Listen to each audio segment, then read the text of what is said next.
You said we're still a long way from developing a way for deaf people with implants to hear music well. In your love of music and the love of your work, that has to be a confluence that's got to create some tension in your life. Are we any closer? And what do you see as the obstacle there?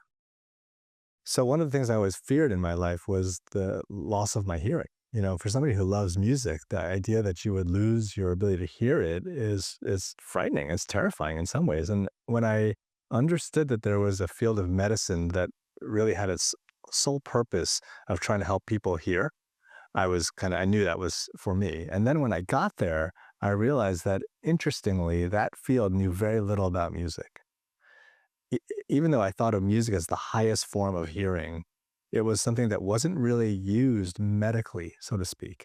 And so it wasn't driving a lot of the decision making, the testing algorithms, even the kind of ways we measured outcomes or successes. And as a surgeon, I knew that if I lost my hearing, I wouldn't have a good option.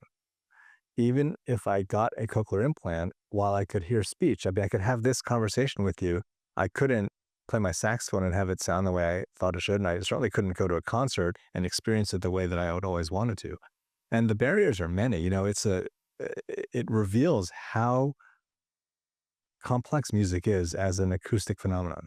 If you break down the kind of physics of music, it's really challenging to try to recreate that for the brain using things like cochlear implants. We just don't have the pitch resolution to do it. We don't have the frequency specificity to do it. And so, yes, scientists are working on this all the time. I'm doing a lot of research with different companies that make cochlear implants to try to improve this, but we have a long way to go. But, this is how kind of miracles happen in medicine. 100 years ago, we would never have been able to say we have an implantable device that can make you hear again. But today that's commonplace. I mean, think about what a radical change that is that's happened in our lifetimes in the past 30 years. I mean, you used to be deaf for life. You didn't have an option. In fact, there's no other sensory system where you actually have an option if you totally lose it. But in hearing, you do. It's just that option, while it's brilliant, it's not quite yet good enough for music.